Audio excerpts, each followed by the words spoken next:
요소 중에 세 가지가 있는데요.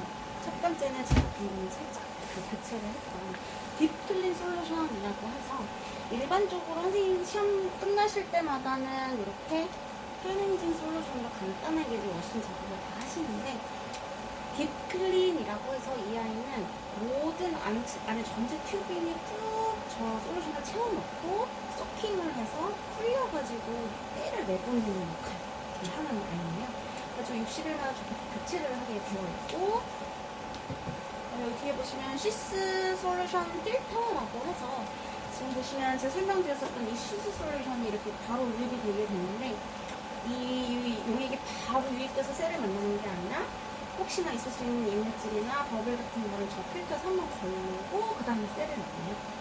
그래서 저 필터가 필요한 건데 저도 6개월에 한 번씩 하시는 권장사항으로 교체를 하게 되어 있어요.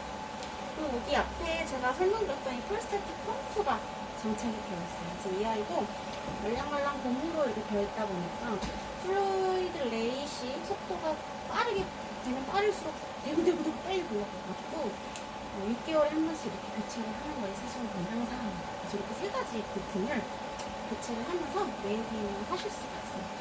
그래서 되게 그냥 교체 바로 떼서 끼우기 이렇게 교체하는 방식이라서 굉장히 간편하게 되어 있어요. 그래서 이거 옆에만 이렇게 열면 바로 다 눈에 보이게끔 장착이 되어 있어서 굉장히 유저 프렌들리한 장비입니다.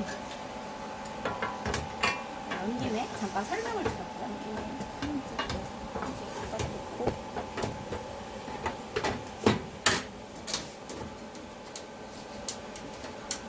이 장비는 현재 지금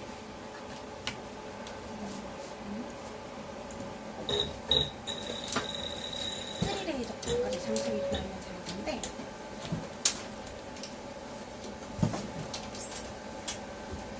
제가 설명드렸다시피 이렇게 스타터 프로그램을 먼저 시행을 해요. 스타터 프로그램이라는 거는 들어있던 매니저를 흔들어서 띄워주고 그다음에 여기 DW로 이렇게 로딩을 하셔가지고 쭉 한번 플루이딕스 체크를 하게 됩니다.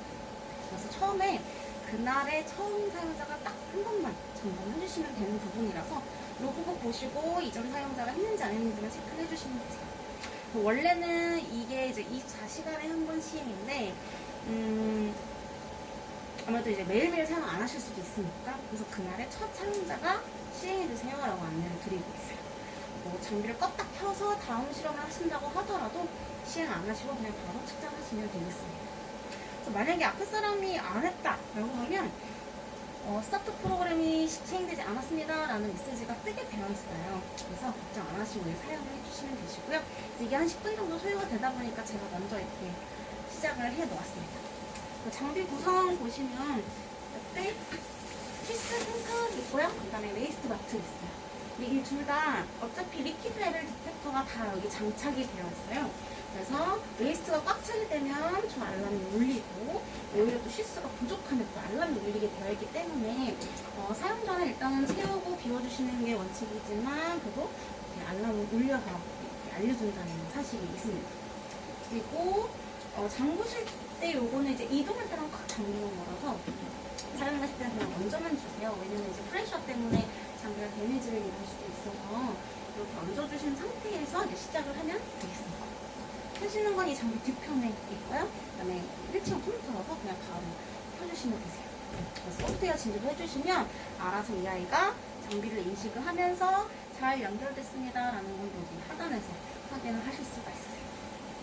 그리고 시스랑 웨이스트도 상태를 여기서 점검을 하실 수가 있고 둘 다 뭔가 에러 사항이 나면 알람이 울리면서 빨간불이 들어오게 되어 있어요. 그래서 굉장히 시끄럽게 알람을 울려주기 때문에 이제 뮤트 버튼 누르고 시작을 해주시면 되겠습니다.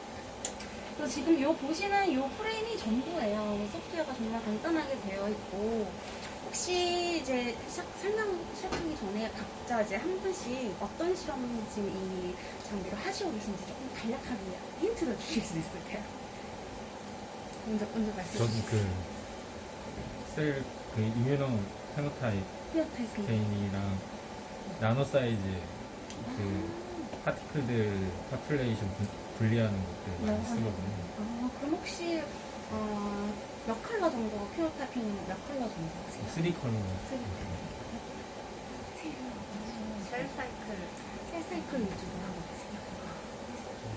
PBNG 아이솔레이션 해가지고 큐파이프하고 이제 뭐 사이트 퀄리티스 해가지고 CFSE 7A 스테이닝 해가지고 네네. 헤어 타입은 몇 컬러 정도 하고 있어요?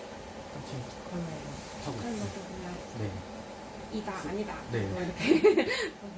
선생님 저는 아직 안에 민트나 익스트라 페로타입 있는 제가 사이트 쓰고 있고 카인 보시는 네, 거예요? 그거 하는데 PBMC도 같이 하고 있어가지고 네. 저희는 채널이 아마 12채널로 알고 펜좀 컬러가 12 아, 12컬러를 컬러까지 있는 걸로 힘드세요? 그러면 지금은 어떻게 인터넷으로 트래피킹 하고 계세요? 홈포칼 보세요? 네네 이제 하시면 될 것 같아요. 네. 그러면 어쨌든 지금 셀사이클을 제외하고 일단 모두 다 일단 컴비네이션이 필요하신 부분이 있어서 컴비네이션 자세히 설명도 드릴게요. 지금은 저희가 샘플을 따로 갖고 있지 않아서요. 기존에 제가 측정했던 데이터를 임포트를 해가지고 데이터 분석하는 방법 이제 보여드릴 거고 보시면서 이제 궁금하신 점 있으시면 또 물어주시면 감사하겠습니다.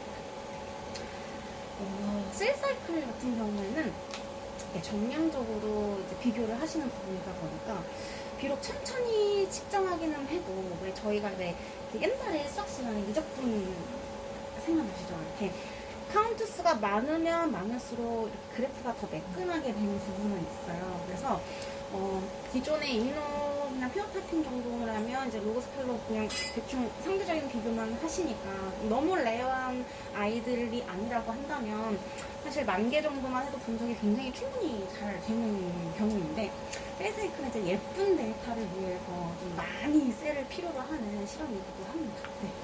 그래서 간혹 가다가 이 그래프가 너무 삐쭉삐쭉해요. 아니면 이 페이지가 구분이 안 될 정도로 너무 좀 안 예뻐요. 라는 분들이 간혹 계시는데 그럴 때는 카운팅을 좀 많이 해주시면 조금 개선이 되는 부분이 좀 있습니다.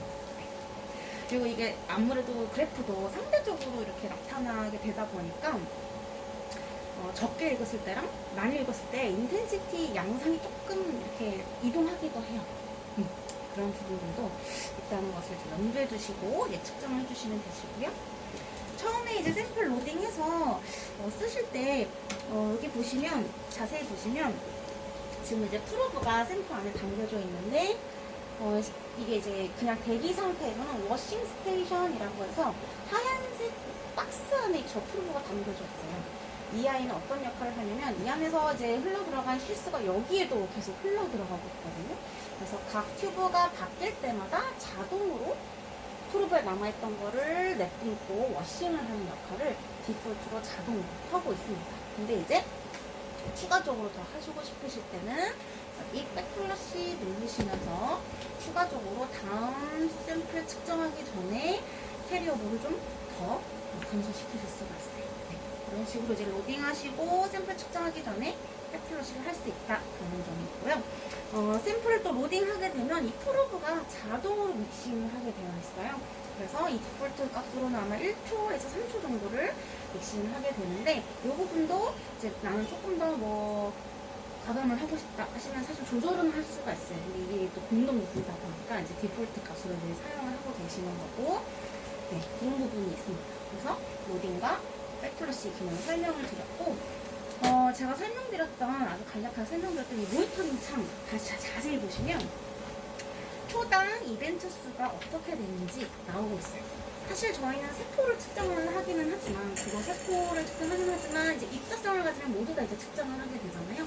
그러다 보니까 하나하나 측정이 되는 거는 그냥 이벤트 수라고 이제 말을 하고 있습니다. 그래서 초당 이벤트들이 지금 일어나고 있는데 이게 이제 레이저를 만나서 디텍터로 측정이 되는 그 순간에 이게 모니터링이 되고 있는 거예요. 그래서 셀사이클 같은 경우에는 저희가 개수를 딱 정해드리지는 못하지만 그래도 100개에서 200개 정도가 나올 때 가장 어큐러시가 좋고 안정적으로 잘 측정이 된다라고 이제 보고 있고요.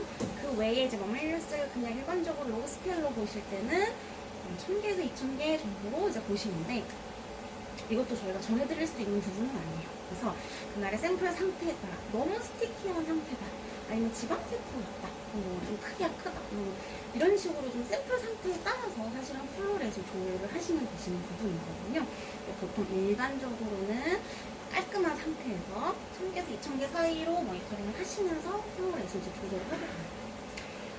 그래서 이제 읽다 보면 막 2만 개 휙 지나가 버리는 경우가 있어요. 그러실 때는 1단계로는 속도를 줄여서 한번 측정해 보시고, 그래도 너무너무 많은 개수가 한꺼번에 와장창 읽혀버린다 하시면 물리적으로 이렇게 다일루션을 좀 해주시라는 방법을 선택을 해주셔야 돼요. 거꾸로 너무 세워라 내워라 막 10개, 20개 이렇게 읽힌다 하시면 플로레스 빨리 읽어보시다가 그래도 너무너무 천천히 읽어서 답답하다 하시면 다음번에 이제 농도 계산 고려하셔가지고 준비를 하시면 되겠습니다. 그리고 이 아래에 보시면 사실은 볼트라고 해서 퍼센트라고 이렇게 나와 있는 게 있어요. 얘는 뭐냐면요, 잠깐 이제 스리숄드에 대한 개념도 제가 설명을 드렸었는데, 실제로 이 소프트웨어는 자동으로 어떤 아이들을 메인으로 데이터화를 할 건지 아닌지를 계산을 하면서 데이터를 보여주고 있거든요. 그런데 소프트웨어가 생각했을 때 데이터가 되지 않고 버려지는 그 비율이 높으면 높을수록 이 숫자가 올라가게 돼요. 즉, 데이터화 되지 않고 버려지는 비율이다라고 이제 생각을 하시면 되세요. 그래서 이거는 일반적으로는 그냥 셀 측정하실 때는 10% 미만이면 다 괜찮아요. 근데 이제 작은 사이즈를 보실 때는 역치값을 굉장히 낮춰서 데이터화를 하다 보니까 어느 시점에서는 너무 역치값을 올려버려서 버려지는 데이터가 너무 갑자기 많아지게 되면 이 어보트 퍼센티지가 올라가게 돼요. 그래서 그 퍼센티지를 잘 감안하셔서 미세하게 스레숄드를 이제 조절하실 때 이 오버트 퍼센티지를 참고하시면 되겠습니다. 그리고 이 아래에 있는 거는 그야말로 로딩을 시작해서 스탑을 누를 때까지 읽힌 총 이벤트 개수를 의미하고요. 아래에 있는 거는 총 읽은 시간이에요. 그래서 여기 보시면 지금 런 버튼이 있는데, 제 런을 누르게 되면 로딩이 시작이 되고, 시작이 되면 얘가 이제 스탑 버튼으로 바뀌어요. 그래서 스탑을 누를 때까지 런 눌러서 스탑을 누를 때까지 모든 데이터는 다 저장이 돼요. 그런데 레코드를 누르시지 않아도 저장이 됩니다. 그런데 이 레코드를 굳이 하는 이유는 말씀드렸다시피 이제 이 튜브들마다 기준을 어느 정도 이렇게 정해주기 위해서 레코딩을 해주시면 돼요. 그래서 이렇게 모니터링 하시면서 속도 조절하시면서 레코딩 이유를 따라서 이제 어떻게 보면 이 어퀴지션 세팅과 관련된 차이라고 생각을 하시면 되겠습니다. 이제 스타트 프로그램이 끝났어요. 그래가지고 잘 보이시나요? 네. 제가 좀 가리고 있죠? 네. 여기 처음 화면이세요. 그래가지고 뉴 익스페리먼트에서 이제 처음 시작하실 때 지금 들어가셔가지고 이제 셋업을 하시면 되시고, 아래쪽에 보시면 템플릿을 이용한 뉴 익스페리먼트도 있어요. 얘는 뭐냐면 저희가 개인 값이라든지 컴펜세이션 값이라든지 다 개별적으로 저장도 되지만 아예 모든 셋업 자체를 템플릿으로 소프트웨어상에 저장을 할 수도 있는 기능이 있어요. 그래서 늘 같은 시리얼의 테스트, 같은 시리얼의 파라미터들로 늘 이제 반복 실험을 하신다, 테스트를 하신다 하시면 이렇게 템플릿을 아예 정해놓고 쓰시는 것도 방법입니다. 이거를 쓰시면 또 좋은 점이 뭐냐면요, 같은 실험실 내에 다른 멤버들이 사용을 하더라도 어떤 사람은 게이트를 이만큼 더 할 수도 있고 어떤 사람은 이만큼 덜 할 수도 있어서 퍼센티지가 굉장히 큰 영향을 또 미치거든요. 그래서 그런 게이트 스트레치즈라든지 기본적인 세팅 값에 대해서 같은 멤버들이 사용하실 수 있어요.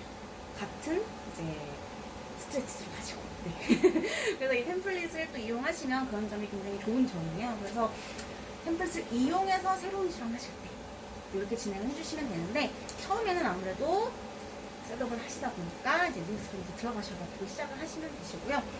뉴익스페리먼트 들어가셔가지고 이제 데이터를 보시면 이런 식으로 말씀드렸다시피 FCS라는 로우 데이터가 들어가 있는 파일 하나, XIT라고 하는 이 껍데기, 세트로 항상 같이 만들어지기 때문에 두 아이를 항상 같은 경로에 같이 세트로 들고 다니셔야 되세요.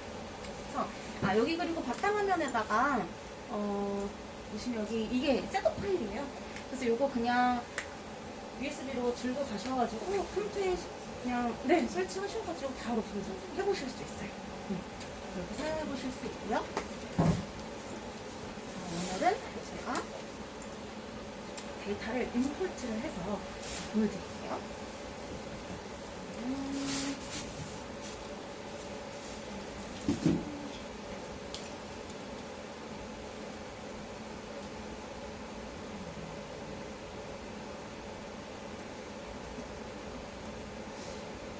그래서 항상 이제 그 측정을 하실 때 매번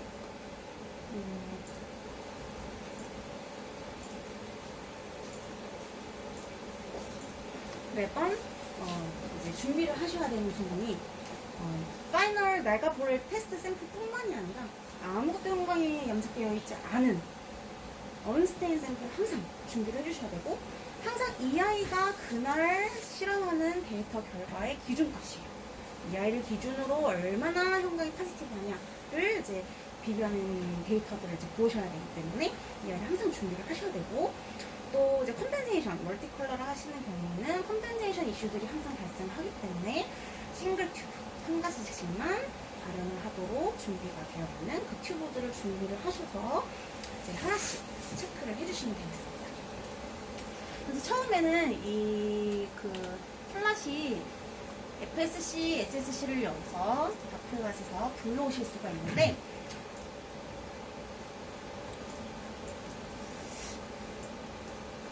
처음에는 보통 이 스케일이 이렇게 좀 굉장히 확대되어 있어요.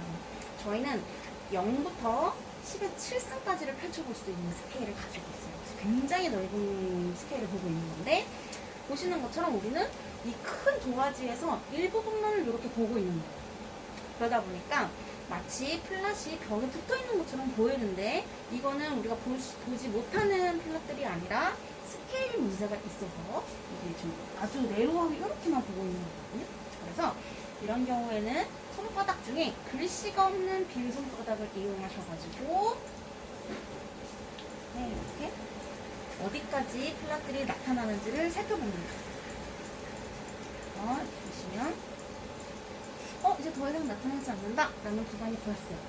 그러면 다시 앞으로 가는 것이 아니라 이제는 이 파이널 엣지 스케일을 고정을 딱 시켜놓고 앞으로 돌아가게 되면 이렇게 다 펼쳐서 볼 수가 있겠죠. 바로 이 옆에 있는 선이 있는 펜이라고 하는 아이콘을 누르시고, 얘를 누르게 되면 마지막을 꾹 누르고 앞으로 돌아가는 기능입니다. 그래서 이 상태에서 앞으로 돌아가는 거예요. 그러면 이렇게 플랫이 다 전체적으로 보이게 되죠.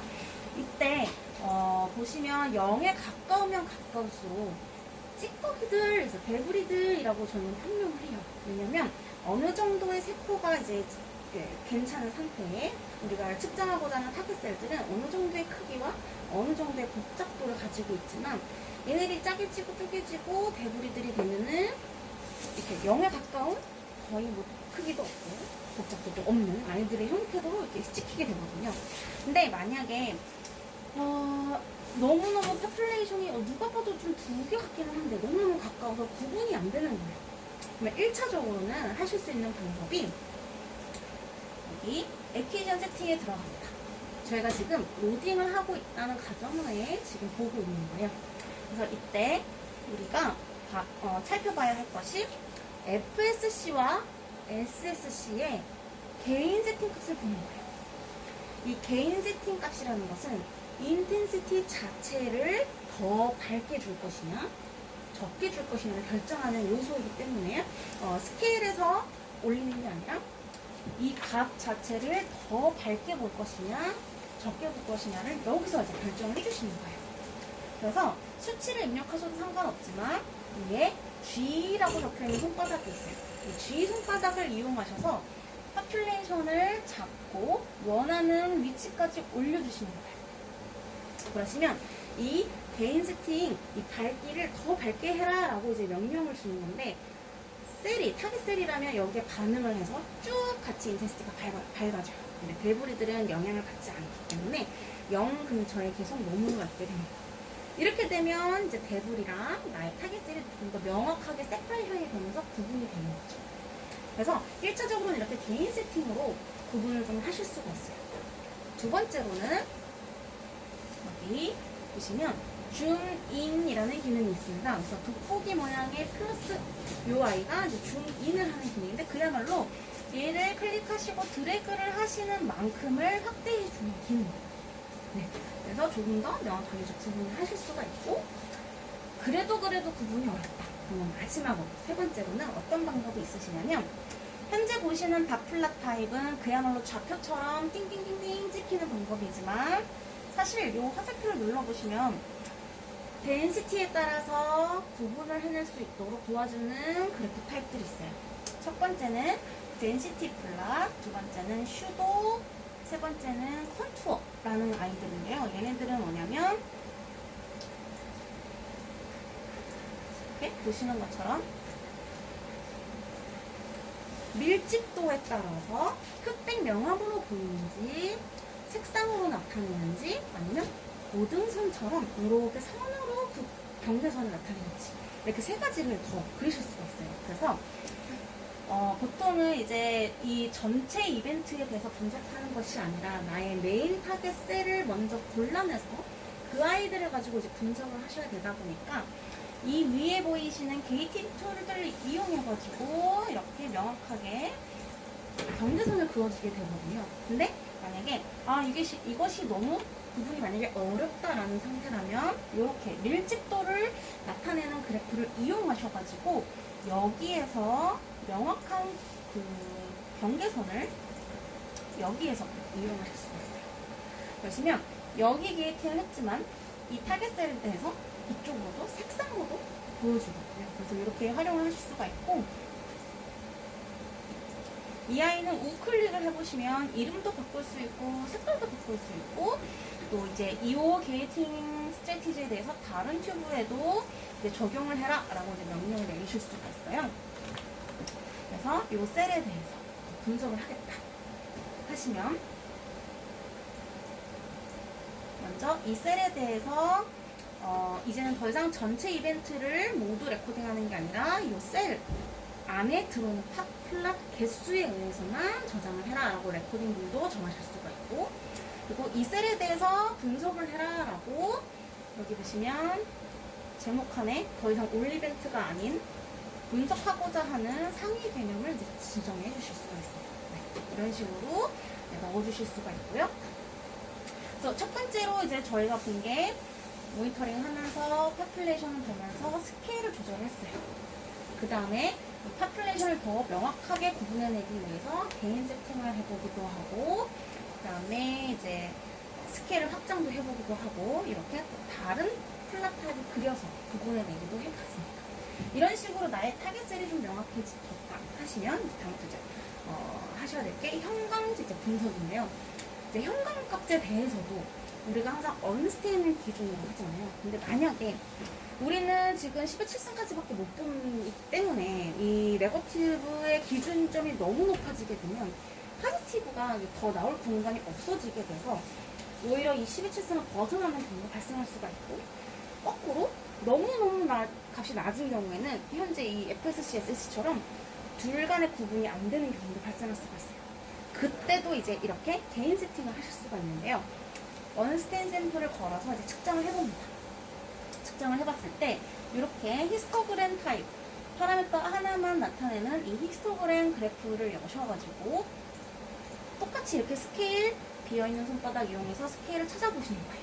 그래서 어디까지 지금 이 아이들이 나타나는지 찾아보시고 나는 10의7승까지 일단 모두 다 펼쳐보고 봐야겠다 하시면 이 파이널 엣지를 똑같이 이 선이 있는 손바닥 모양으로 고정하셔서 이렇게 앞으로 돌아가면 전체 스케일을 보실 수가 있어요. 그래서 말씀드렸다시피 굉장히 넓은 영역에서 우리는 볼 수 있기 때문에 일반적으로 꼭 이 네거티브가 0에 꼭 붙어 있어야 되는 것은 아니에요. 그래서 10의 2, 3, 4승 사이에만 언스테인 값이 들어오더라도 충분한 공간이 있기 때문에 파지티브를 잡아내실 수가 있는데 만에 하나라도 혹여라도 이 파지티브를 찍어봤을 때 10의7승을 넘어가 버리는 거예요. 그러면 분석을 하실 수가 없는 상황이 발생하기 때문에 그럴 때는 똑같이 아까처럼 개인 세팅 하셨듯이 여기에서도 G 손바닥 이용하셔가지고 이 아이를 잡고 개인 세팅을 낮춰주시면 돼요. 그러면 여기 실제로 수치가 쭉쭉쭉쭉 내려가는 걸 실시간으로 보실 수가 있고, 아니시면 그냥 바로 수치를 그냥 입력하셔도 상관없어요. 이런 식으로 이제 언스테인이 있어야 할 피크를 이제 어드 인텐시티로 나타낼 건지 그 구역을 정해주실 수가 있는 거고, 여기 보시면 히스토그램으로 분석을 하실 때 쓰실 수 있는 게이트 툴이 두 가지가 있어요. 그래서 언스테인은 이만큼이다, 이렇게 가로바를 이용하시거나 아니면 세로바를 이용하셔가지고 아예 이 기준점이 언스테인이다. 그래서 이 이후로 나타나는 것이 이제 퍼센티지를 얼마큼 이 네거티브 대비 포지티브하게 나타나는지 이제 보시는 거예요. 그래서 이렇게 해놓으시고, 지금 이 데이터 같은 경우에는 이제 P랑 APC를 같이 보는 경우인 것 같아요. 그래서 이 경우에는 두 파라미터를 같이 보는 경우이기 때문에 아무것도 염색되지 않은 상태에서는 이 네 가지 방을 그리는 이 쿼드런트 타입 게이팅을 쓰셔서 아예 둘 다 네거티브인 위치로 이렇게 방을 잡아주시는 거예요. 근데 지금 봤을 때 보통 일반적으로 너무 중간에 올라가는 느낌인데요? 라고 느껴지실 수 있어요. 근데 자세히 보시면 스케일이 14승, 14승 밑으로 굉장히 좀 안정적인 위치이긴 하거든요. 이러실 때는 그냥 개인 값을 굳이 안 맞춰도 스케일만 조정하면 되겠다라고 이제 판단을 하시고, 여기 돋보기 모양으로 원하시는 구역만큼을 드래그를 해보고 이렇게 자리를 잡아주실 수 있어요. 그래서 첫 번째로는 항상 개인 세팅을 먼저 이렇게 인텐시티를 올렸다 낮췄다 하는 것보다도 먼저 스케일을 확인을 해보시는 거예요. 그래서 빈 글씨가 없는 빈 손바닥으로 스케일을 항상 먼저 체크를 해보시고, 그래도 좀 개인 세팅을 벌리거나 낮추거나 올리거나 해야 될 필요성이 느껴졌다, 그러면 그때 쥐손바닥으로 해주시면 되시고요. 이 개인 세팅은 이제 측정 후에 교정이 안 돼요. 고정이 안 돼요. 얘는 레이저를 만나서 이제 그 값이 읽혀지는 그 순간에만 이제 모디파이가 되기 때문에 샘플 어피션 동안에만 변경이 가능한 수치들이에요. 그래서 제가 항상 처음 설명드리는 부분이 바로 이 아이들은 다른 툴들과는 다르게 호부정이 되지 않기 때문에 이렇게 인텐시티, 네거티브가 있어야 할 위치, 포지티브가 있어야 할 위치들을 잘 감안을 하셔서 개인 값을 이제 조절을 해주셔라 라고 이제 설명을 드리고 있습니다. 네. 그리고 처음 설명드렸던 것처럼 세퍼레이션이 되는 부분에 대해서도 이 개인 세팅을 이용해서 조절을 하실 수가 있어요. 이게 이제 개인 세팅 값이고요. 두 번째로는 여기 보시면 스레시홀드라는 아이가 있어요. 이게 이제 바로 역치값을 의미하는 건데요. 기본적으로는 이렇게 말씀드렸다시피 자동으로 이 아이가 메인이다 아니다를 이렇게 어느 정도 데이터화를 하고 안 하고를 결정을 하고 있어요. 근데 특수한 경우 너무너무 세포가 다 죽어버린 거예요. 근데 우리는 무조건 죽은 세포는 측정하지 않는다, 우리는 이렇게 메인 타겟만 필요하다 하시는 경우에는 굉장히 퍼센티지에 많은 영향을 미칠 수 있기 때문에 이 아이를 매뉴얼로 바꾸시고, 지금 이제 샘플 로딩을 안 하고 있어서 이게 비활성화되어 있는데요. 샘플 로딩 중에 저게 활성화돼요. 매뉴얼로 바꾸시고 수치를 아주 낮은 거, 3000 미만에서부터라도 시작을 해보시는 거예요. 그러시면 굉장히 역치값이 뚝 떨어졌기 때문에 굉장히 많은 데이터가 나올 수 있어요. 그래서 얘네들을 수치를 올려가면서, 혹은 여기 보시면 이렇게 피크에 선이 쫙 가져있는 이 아이콘인데 얘가 바로 스레이션드 아이콘이에요. 그래서 얘를 누르셔서 원하시는 만큼까지를 잘라내실 수가 있어요. 그럼 실시간으로 얘도 수치가 자동 기입이 되면서 데이터가 잘라져 나갑니다. 근데 이제 거꾸로 작은 아이들을 봐야 하는 경우들이 있어요. 그리고 사실은 메인 파퓰레이션이라 여기라고 생각을 했었는데 이 안에 섞여 들어가 있을 수도 있어요. 그러신 경우에는 잘라내면 안 되겠죠. 그래서 그럴 때는 거꾸로 이 아이들을 더 낮추는 방향으로 조절을 하시면서 이제 보시면 되시고, 그거를 그럼 어떻게 그 기준을 구분해 내나요? 이거는 이게 그냥 메인이지 아니지 어떻게 어디까지인지 어떻게 하나요? 라고 하신다고 하면 그때 우리가 이제 형광 데이터를 슬쩍 보는 거예요. 우리가 여기를 만약에 메인이라고 했다. 그래서 여기 지금 보시면 색깔을 지정하는 대로 다른 플랫에서도 이 위치가 나타나고 있어요. 그래서 올 이벤트 중에서도 이 게이팅을 한 부분들이 지금 이렇게 색깔로 표현이 되기 때문에 얘네들을 움직여 보시는 거예요. 여러 가지 이제 팝레이션이 나왔을 때, 아, 이 부분은 아니고, 여기가 상당히 나타나겠다. 이제 판단이 되셨을 때, 아, 여기가 그러면 메인 타겟 셀이구나. 라고 이제 판단을 하실 수가 있습니다. 거꾸로 여기 안에도 이렇게 확인을 해보시는 거예요. 이런 식으로 역으로 이렇게 트래피킹을 하실 수가 있어요. 그래서 이렇게 트리스쇼드 확인하시면서 이제 어느 값까지 부활을 할 건지 안 건지 결정하실 수가 있고, 여기 보시면 채널을 지금은 이제 FSC 같은 거를 넣어가지고 FSC와 다른 SSC 혹은 다른 파라미터들이랑 같이 잘라내라, 이렇게 같이 값을 조절하실 수도 있습니다. 그래서 이렇게 세팅한 값들은 따로 저장을 다 하실 수가 있어요. 그래서 매번 나의 샘플을 세팅하기 위해서 항상 트레이션도 잘라보고 수치를 막 넣어보고 빼보고 이렇게 하실 필요 없이 불러와서 예전 데이터를 기준으로 이제 시작을 하시면 조금 더 빨리 셋업이 되겠죠. 네. 그리고 옆에 보면 width라는 값이 있어요. 얘는 제가 이제 그 HAW라는 정보에 대해서 말씀을 드렸었는데, 저희는 W 값을 기본적으로 FSC에서만 측정을 해요.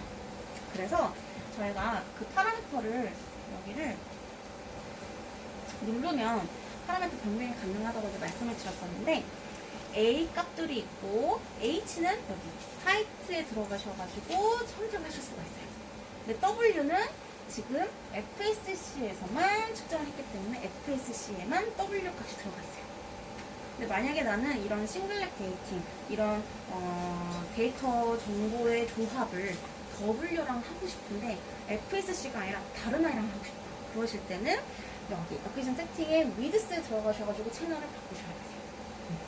네, 일반적으로는 이제 A랑 그다음에 같은 파라미터의 다른 조합 H, 요런 조합으로 이제 싱글에서 골라보시거든요. 그래서 A랑 H 정보는 일직선상에 대부분은 이렇게 45도 각도로 나오는 요 일직선상에 있는 아이들을 이제 골라내면 돼요. 그리고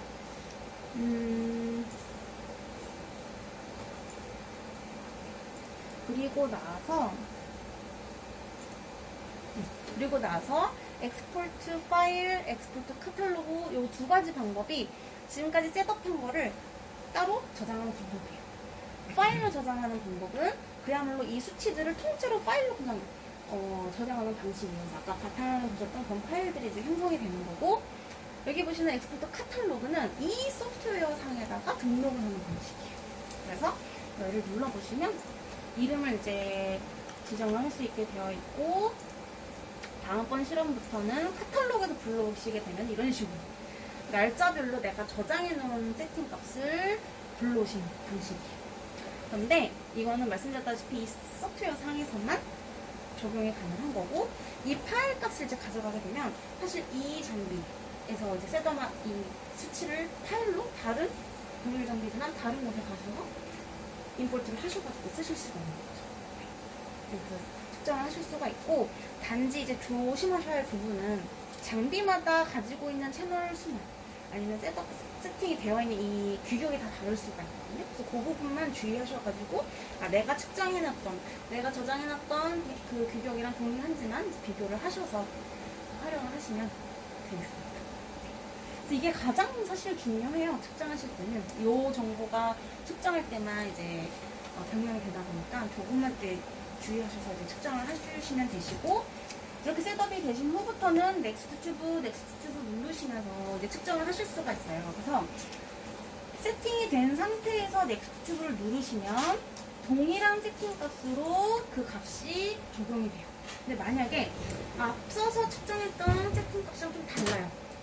에키션 세팅 값이 달라요. 그러면 다음번에는 여기서 우클릭을 해보시면 어플라이 에키션 세팅 2라는 부분이 있어요. 여기 들어가 보시면 여기에서 그 셋업을 해놨던 그 세팅 값을 다른 데다가 적용하실 수가 있어요. 이런 식으로 이제 측정을 하실 수가 있는데 이렇게 비어있는 상태, 아직 데이터가 들어가지 않은 비어있는 상태에서만 지금 적용이 가능히 보실 수가 있습니다. 그래서 항상 이 세팅 값은 측정할 때만 모니파이가 된다는 걸 꼭 명심하시고 이제 측정을 해주셔야 돼요. 그다음에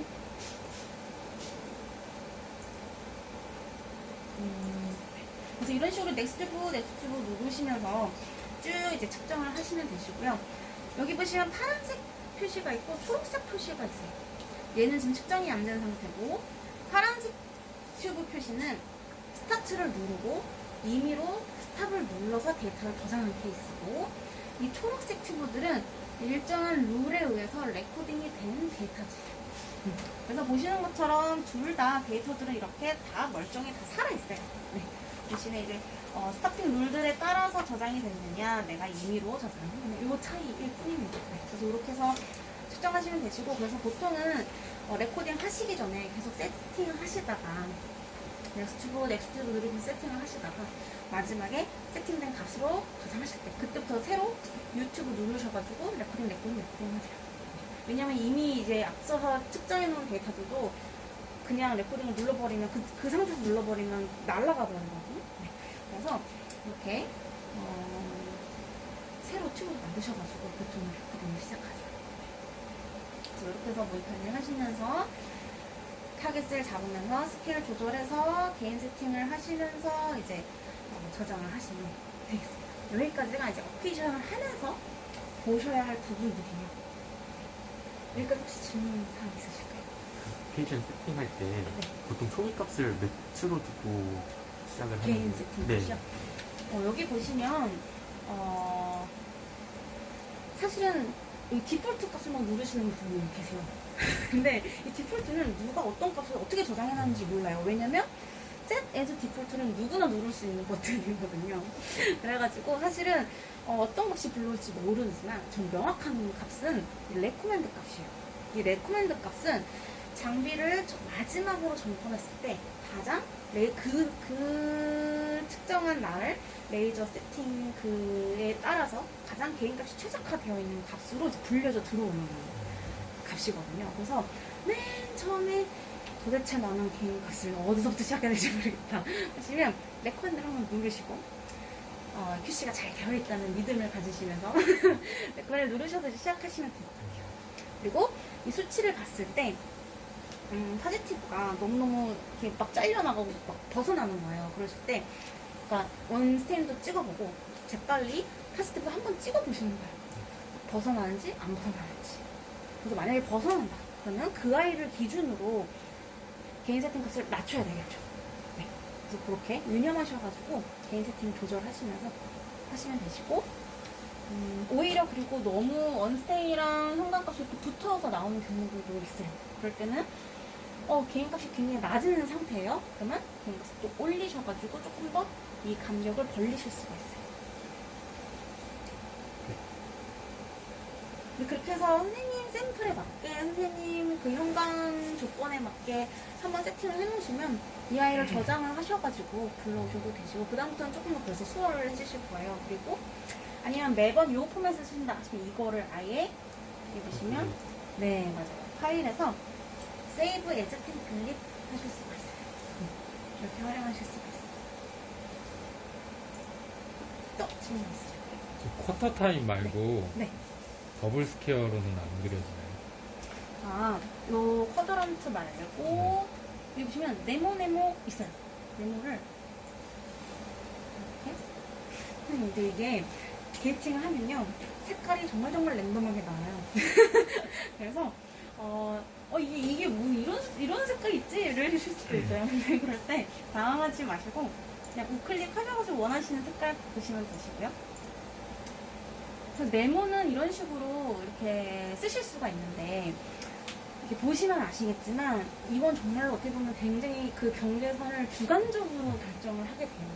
특히나 지금처럼 우리는 로그 스케일을 보고 있는데 이렇게 벽에 붙어서 나오는 아이들, 꼭 마치 이렇게 표시가 꾹 이렇게 붙어 있는 것처럼 보이는 경우에는 얘들을 이렇게 좀 띄워줘야 될 필요가 있어요. 왜냐면 네모가 사실은 이렇게 우리는 다 네모라고 해서 쳤지만 이런 식으로 포함이 안 돼버리는 경우도 발생하거든요. 그래서 이렇게 옆에 있는 이 바를 활성화시켜서 포함이 되게끔 띄워주게 되는데 이 바는 무슨 역할을 하는 거냐면요. 실제로 로그 스케일에서는 0부터 10 사이 이런 리니어한 구간을 표현할 수가 없어요. 그래서 아까 처음 보신 것처럼 딱 벽에 붙어있는 것처럼 나타났지만 얘는 그 리니어한 구간과 로그 스케일 구간을 같이 컴바인해서 보여주는 거를 이제 활성화시켜주는 바인 거예요. 그래서 이 바이 익스포넨셜 바라고 해서 얘를 이용하셔가지고 요렇게 벽에서부터 붙어있던 아이들을 이렇게 떼어내실 수가 있어요. 이렇게 되면 요 네모 칸을 명확하게 더 어디까지 포함시켜야 될지를 쓰실 수가 있죠. 그런데 그래서 요게 너무너무 주관적이다. 이게 너무 뭐라 해야 되지? 좀 이렇게 클리어하지 않은 방법 같다라고 이제 판단이 되시면 그때 이제 쿼더런트를 쓰시는 거예요. 그 쿼더런트를 쓰시게 되면 굳이 네모 경계선 아니더라도 그 바깥까지의 그 퍼센티지를 다 모두 포함시키기 때문에 이렇게도 판단을 하실 수가 있어요. 그런데 아주 어떤 경우에는 이제 조직 모래에서 떼는 거예요. 떼는 거예요. 그런 경우에는 굉장히 복잡도가 엄청 높아지거든요.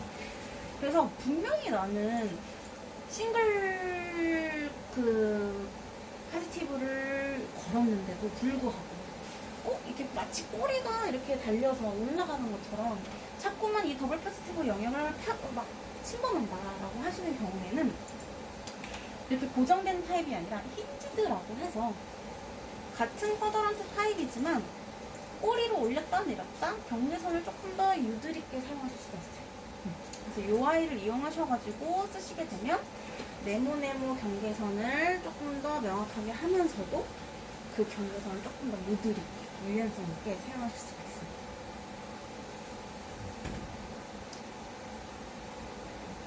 이 형광을 그 두 가지를 혼합해서 네. 뭐 두 가지나 세 가지를 혼합해서 볼 때 Y축을 두 가지를 한 번에 머지시켜서 어떻게 봐야 돼요? 그러니까 보통은 그 FITC의 P 이렇게 본다고 하면 거기에 APC를 하나 더 3컬러로 스테이닝을 해서 네. 한 닷에 다 보여주고 싶은데 그러니까 세 파라미터를 한 그래프에서 네. 보시고 싶으신 거죠? 요 베이직 소프트웨어에서는 안 되고요. 네. 분석 소프트웨어를 사용해 주셔야 돼요. 칼루자라고 있어요. 사야 된다는 말씀이에요. 네, 맞아요. 칼루자 소프트웨어에서는 이렇게 말씀하신 것처럼 한 그래프 내에서 여러 플랫을 축을 선생님이 직접 설정도 하실 수가 있고 이 관계도가 지금은 저희가 이렇게 스타티스틱스로 이렇게 테이블 형식으로 이렇게 볼 수가 없지만 그때는 관계도를 축을 좀 약간 3D처럼 이렇게 조율을 해가지고 입체적으로 볼 수는 있어요. 칼루자라는 소프트웨어입니다. 분석 소프트웨어예요. 네. 그거는 조금 더 이제 다음 단계의 소프트웨어입니다. 네. 그래서 필요하시면 그거 쓰실 수 있고 그 소프트웨어가 또 좋은 점 중에 하나가 그 AI 시스템, 그러니까 알고리즘을 이용해서 그 셀 사이클의 페이즈 단계도 구분을 해줘요.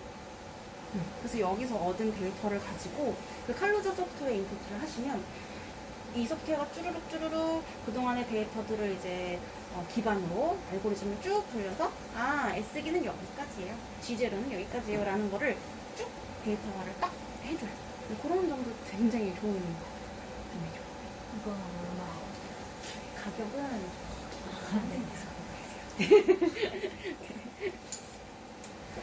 그래서 그거는 이제 그 유료 소프트웨어다 보니까 이제 동글키라고 해가지고 동글 USB가 필요해요. 그래서 그것을 꽂아서 한 컴퓨터에서만. 그게 카피수가 있는 데가 어디 있어요? 칼루자 소프트웨어가 그 동글이 몇 카피까지 그 카피 수가 그게 아니고요. 컴퓨터는 몇 군데에다 까셔도 되는데 그 동글이 있어야 워킹을 하는 거라서 네, 카피 수는 크게 의미가 없고 대신 이제 필요하시면 저희가 홈페이지에 트라이얼 버전의 30일짜리를 써보실 수가 있어요. 그래서 보통 본격적으로 구매하시기에는 가격대가 있으니 저는 실험실마다 한 분씩 해보시라고는 얘기를 해요. 5분 계시면 5달은 써보시니까 그렇게 하시는 방법도 있긴 해요. 사용 방법 가르쳐 주시나요, 혹시? 집에서 알려드리겠습니다. 그럼 아니면 제가 선생님 네. 그 뭐 명함이나 이메일 알려주시면 네. 제가 그 간단하게 좀 자료를 소개해드릴 수 있어요. 그래서 아 이런 게 가능하구나 한번 살펴보실 수 있으니까 그때 한번 제가 이메일로 한번 쭉쭉 보내드릴게요. 네. 아니면 과장님이 명함을 주시고 필요하신 아, 분이 네. 이제 저에게 전화를 주세요. 3개를 한 번에 보고 싶은데 안 되더라고요. 칼로 재면 돼요. 아, 칼로 재면 되는데 지금 여기 데이터가 좀 없고 네. 따로 보내드릴게요. 네. 이게 한 8개까지도 20개까지인가? 아, 되게 많이 이렇게 축을 만들어가지고 원하시는 방향으로 막 이렇게 만들 수가 있어요. 대신에 여기에서는 할 수 있는 게 지금은 저희가 클릭 하는 대로 각각의 튜브 데이터들을 보고 있는데요. 사실 여기 보면 아날리시스 탭이 하나 더 있어요. 여기에 들어가시면 여기에서 오버레이를 하실 수가 있어요. 여기서 오버레이를 한다는 개념은 이런 식으로 각각의 데이터를 이런 식으로 보시는 타입입니다. 그래서 각각의 튜브별로의 이 데이터들을 한 그래프 내에서 머지해서 비교하는 방식입니다. 여기까지는 가능해요. 근데 저희 지금 보는 게 굉장히 2D 방식이죠. 티피컬한 2D 방식인데 칼로자에 가면 이게 이제 3D로 나타나요. 그래서 오프셋을 주실 수가 있어서 입체적으로 이렇게 이런 것도 가능해요. 그러니까 그야말로 진짜 분석을 위한 어드밴스드 소프트웨어다 이렇게 생각을 해주시면 되겠습니다. 그리고 이 소프트웨어가 또 굉장히 저는 장점이라고 생각하는 점 중에 하나인데요. 마이크로소프트 오피스에서 사용하는 단축키들이 있으시잖아요.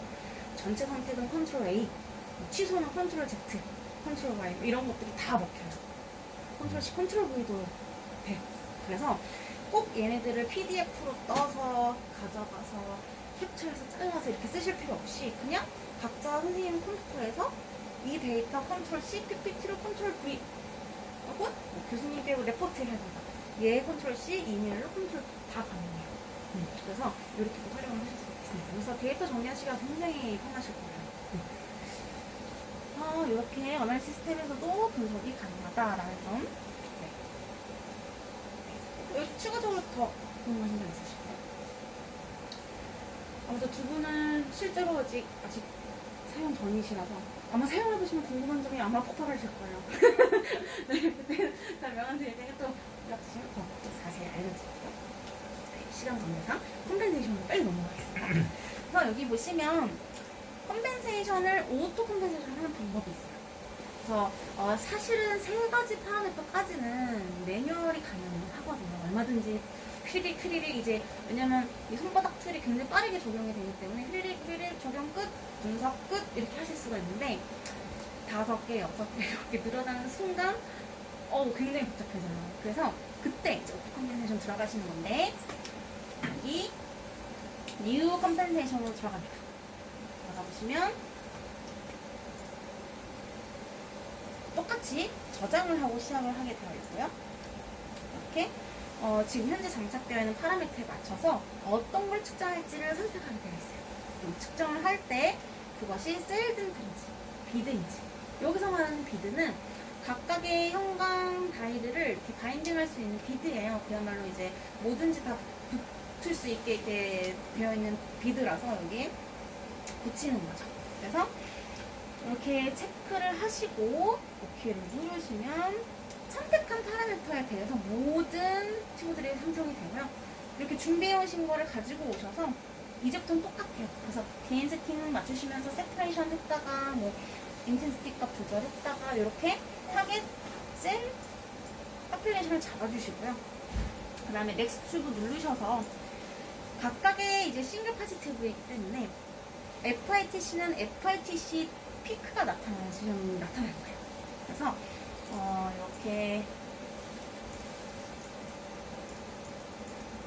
피크가 요렇게 나타났어요. 만약에 예를 들어서 산이 두 개가 나타났다면 가장 밝은 부분, 그 부분에 요 가로바를 놓으시고 여기가 포지티브 구간이야 라고 지정을 해주시면 되세요. 그리고 P 같은 경우 P도 마찬가지로 이렇게 파라미터를 바꾸는 순간 각각의 파라미터들이 바로 옆에 나타나거든요. 그래서 처음 언스테인에서 나의 타겟셀을 잘 잡아놨기 때문에 다음부터는 요 안에 잘 들어오는지 일단 체크하시고 그 다음에 피크 설정하시고 P에 올라가서 얘도 타겟 여기 잘 들어오네 확인하시고 피크 똑같이 잡아주시면 되세요. 그래서 얘도 어디가 포지티브이다 잡아주시고 얘도 잡아주고 이렇게 해서 잡아주기만 하면 끝나요. 얘는 손으로 막 계산할 필요 없이 여기 첫 번째 요게 바로 컴펜세이션 칼큘레이션이라는 거예요. 쟤를 딱 눌러주면 매트릭스 쭈르륵 자동으로 계산된 값이 쭉 나오면서 이때 오토 플루어센스도 잡아줘요. 이 오토 플루어센스를 잡아주는 기능은 매뉴얼에서는 저희가 어디까지 오토 플루어센스 가늠하기 힘들잖아요. 근데 이 아이는 자동으로 어느 정도 보정을 해주면서 컴펜세이션을 계산도 해줍니다. 그래서 이 값을 가지고 라이브러리에 등록을 하실 수가 있는 거예요.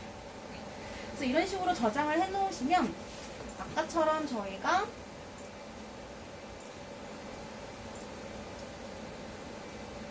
측정을 할 때 여기 피크 있고 이렇게 테이블 모양 있는 아이콘이 있어요. 여기 이제 컴펜세이션 매트릭스인데요. 얘를 눌러가지고 임포트를 하실 수가 있는 거예요. 그리고 아까 그 오토 컴펜세이션 하시고 나서 라이브러리에 등록을 했다 라고 하면 이런 식으로 불러오실 수가 있어요.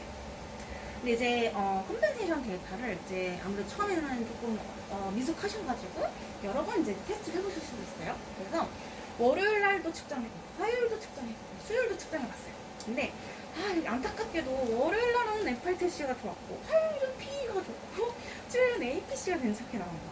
그러신 경우에는 고민하실 필요 없이 키워드 여기를 눌러보시면 선택적으로 조합을 하실 수가 있어요. 그래서 FITC는 월요일 날 좋았으니까 월요일 FITC, 화요일 날 좋았던 P, 수요일 날 좋았던 APC 이런 식으로 조합을 해가지고 선택하신 다음에 OK를 누르시면 올라오실 수가 있는데 조건이 세 가지가 나와요. 첫 번째 거는 아무래도 그날그날 세포의 상태, 샘플의 상태에 따라서 내가 어느 정도 인텐시티를 좀 조절했을 수도 있거든요. 그래서 개인 세팅이 달라졌기 때문에 그 달라진 밝기에 맞춰서 컴펜세이션을 재계산해라 라고 불러오는 게 첫 번째예요. 그래서 보시면 임포트를 할 건데 오늘의 개인 세팅에 맞춰서 변환해서 들어가요 라고 재계산해보는 방법이고요. 두 번째 거는 그냥 이 수치만 불러오는 거예요. 아무런 그런 조건들이 따라오지 않고 그 당시에 측정했던 이 숫자들, 재계산이 됐던 그 숫자들만 불러오는 거예요. 이 세 번째 거는 뭐냐면 그 당시 컴펜세이션을 찍었을 당시의 숫자들 그리고 그때 찍었던 개인 세팅값 같이 불러오는 방식이에요. 이렇게 불러와서 측정을 하시는 경우에는 이제 오늘 따로 이제 개인 조절 안 하시고 불러와서 바로 시작을 하실 수도 있는 거죠. 그래서 이제 보통은 이제 데이터를 막 확인하시면서 보실 때는 컴펜세이션 세 번째 불러오셔가지고 이제 측정을 하시고요. 사실은 이 컴펜세이션 작업이 뭐 문제점이 아니라 이 장비가 가지는 아니면 샘플이 가지는 문제점이 아니라 이렇게 분석하는 과정 중에 하나라고 이제 생각을 하시면 되시는데 그러다 보니까 측정은 여기서 빠르게 하시고 이제 데이터를 가지고 가셔가지고 개인 PC에서 이제 이 컴펜세이션을 하시게 되거든요. 그때 이제 이렇게 오늘 측정했던 개인 값을 맞춰서 재계산해라 라고 이제 불러오시는 방법으로 이제 보정을 하실 수가 있습니다. 그래서 컴펜세이션은 사실 어렵지 않아요. 하실 수 있어요. 네, 처음에는 조금 이게 개념도 약간 헷갈리고 엑사이테이션, 오미션 그런 부분 개념인가 이렇게 헷갈리실 수도 있어서 오늘 이제 한 번 더 만약에 설명이 필요하시다 하시면 또 제가 자료도 같이 보면서 선생님이 측정하신 데이터 있으시면 또 같이 공유해서 보면서 또 설명을 드리겠습니다. 이게 컴펜세이션 한번 잡아놓으면 바로 그냥 불러오기를 해서 따로 또 컴펜세이션을 안 잡고 그냥 분석할 시료를 바로 분석을 해도 상관없어요. 상관은 없어요. 물론 상관은 없는데 확인은 해주셔야 돼요. 네. 하기는 늘 나의 세포는 항상 그렇게 예쁘게 A처럼 있지 않거든요. 어떤 날은 B처럼 있기도 하고 C처럼 있기도 하고, 그리고 이렇게 보시면 세포가 아주 컴팩트하게 파퓰레이션이 명확하게 동작해 나오는 게 아니라 여러 개 퍼져서 나오는 이유가 있어요. 왜냐면 어떤 셀은 막 잘 자라서 머추어한 상태고, 어떤 셀은 이렇게 좀 잘 자라는 상태일 수도 있고, 또 안에 소포 이체들이 많이 있거나 뭐 적게 갖고 있거나, 이런 각각의 세포 상태에 따라 다르기 때문에 크기나 이런 그래놀들이 복잡하게 이렇게 분집을 이루는 거거든요. 그래서 그날의 FSC, SSC 상태를 보시면 어느 정도 감이 오실 수 있어요.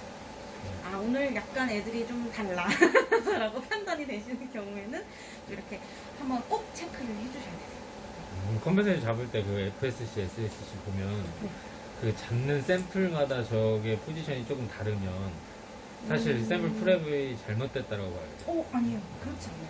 이게 절대적인 기준이 될 수가 없고요. 항상 상대적으로 보셔야 돼요. 그럼 그 위치를 바꿔줘도 상관이 없나요? 개인 세팅이고요. 네.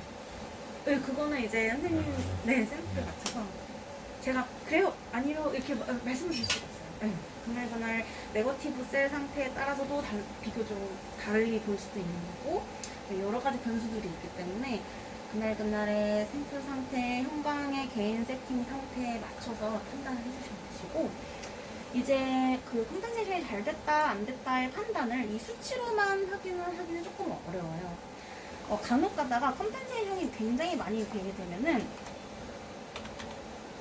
이런 식으로 숫자 색깔 자체가 바뀌게 되거든요. 그래서 노란색, 빨간색 이런 식으로 바뀌어요. 근데 노란색이나 빨간색이라고 하더라도 컴펜세이션이 잘못됐다는 의미는 아니에요. 단지 컴펜세이션 수치가 굉장히 높습니다 라는 걸 표시만 해주는 기능이거든요. 그래서 이제 왜 제가 아까 PPT 발표했을 때 FITC 채널, P 채널에서 이렇게 피크를, 제가 애니메이션 피크를 그려줬었어요. 근데 이 FITC가 만약에 이 P 시그널보다 굉장히 높은 거예요, 인텐시티가. 산이 높으면 높을수록 아무래도 옆으로 섞여 들어가는 아이들이 많아지게 되겠죠. 그렇게 되면 컴펜세이션을 많이 해줘야 돼요. 네. 그래서 수치가 많이 올라가는 것 뿐이지 문제점이 있는 건 아니에요. 대신에 확인을 하실 필요가 있는 거죠.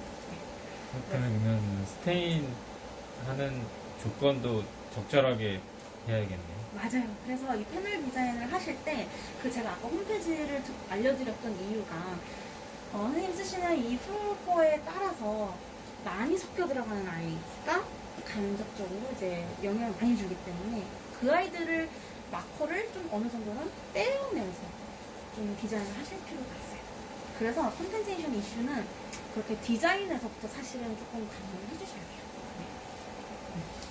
그래서 멀티컬러, 사실 2가지 컬러, 3가지 컬러까지는 어떻게든 하실 수 있는데 점점 멀티컬러 조합이 좀 복잡해지시는 경우에는 그런 처음부터의 디자인 세팅 약간 좀 고려를 해주셔야 돼요. 그리고 그래서 이렇게 네거티브 기준으로 항상 컴펜세이션을 해야 되는데,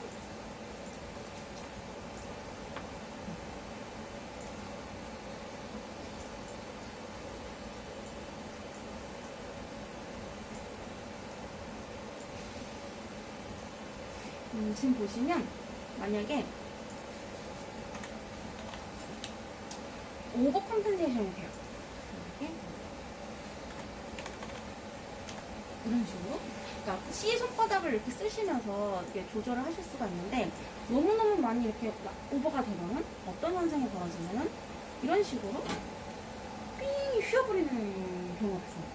이거는 누가 봐도 좀 이상한 그래프죠. 그래서 이럴 때 수치를 이렇게 납작한 상태에서 이렇게 선처럼 이렇게 납작한 상태에서 이렇게 휘어지는지 보시는 거예요. 그래서 일직선상이 예쁘게 나란히 있으면 컴펜세이션이 잘 되었다라고 이제 육안으로 판단을 하는 거예요. 그래서 이렇게 나란히 있는 위치까지 이렇게 조절을 해주시면서 매뉴얼로 해주시면 되시고, 오토 컴펜세이션은 그야말로 이제 자동으로 계산하잖아요. 그래서 이 중앙값을 기준으로 계산을 해요. 그래서 조금 더 어떻게 보면 육안으로 보는 것보다는 명확하게 이론상 그 수치상으로 계산을 하는 거라서, 그래서 오토로 돌리시고 그 아이를 임포트를 하셔서 매뉴얼리 보시는 것도 하나의 방법이 되겠습니다. 네, 이렇게 하시면 이제 처음 쭉 모니터링 하시고 개인 세팅 하시고 세션도 잡고 마지막으로는 컴pen세이션까지 분석하는 걸 해보시는 거를 이제 설명을 드렸고요. 실제로 이제 각자 가지고 계시는 이제 데이터들을 가지고도 궁금하신 점이 있으실 수 있으니까 제가 명함을 드릴게요. 그래서 연락 주시면 안내를 드리겠습니다. 하나 더 물어볼게요. 네네, 맞습니다. FITC 매뉴얼로 컴pen세이션 잡을 때 네. FITC 채널 파지티브로 P 그 시프트 안 되게 잡아주잖아요. 네, 맞습니다. 그러면 새 폴드를 복사하기를 하나 더 만들어서 P 파지티브를 줬는데 P 파지티브를 잡아놓고 FITC를 다시 보면 시프트가 FITC가 돼 있으면 이런 부분들은 그냥 어떻게 돼요? 네, 그래서 여기 보시면 어플라이 2가 굉장히 중요해요. 그래서 여기 어플라이 2를 어느 튜브에 적용을 할 건지 항상 네. 하나씩 진행을 해주셔야 되는데, 만약에 이제 매뉴얼로 하는 경우에는 예를 들어서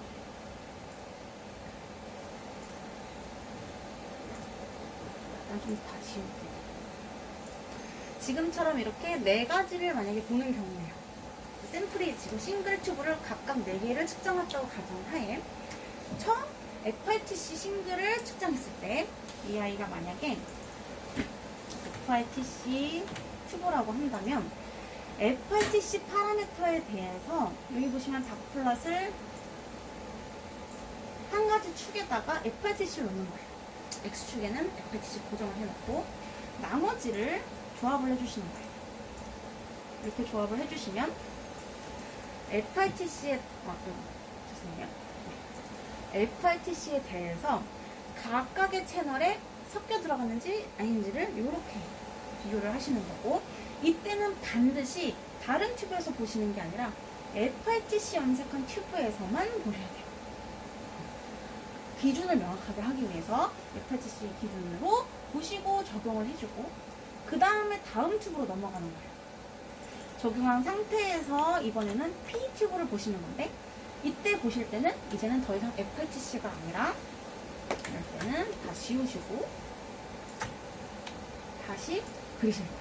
이번에는 기준이 P가 되고 조합을 나머지 아이들 조합으로 합니다. 이런 식으로 잡아주셔야 돼요.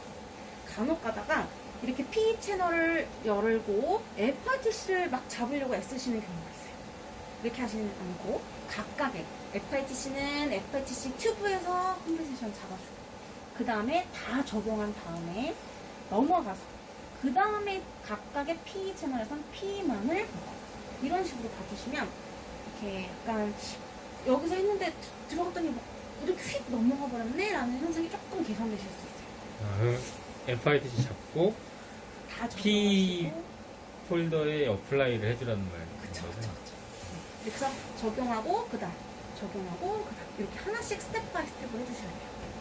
그래서 매뉴얼 하실 때는 그래서 이런 작업을 해주셔야 되다 보니까 많아지면 힘들어지겠죠. 그런 부분들이 있습니다.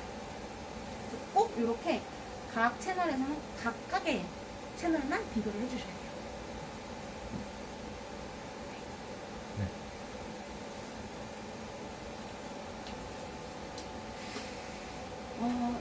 네.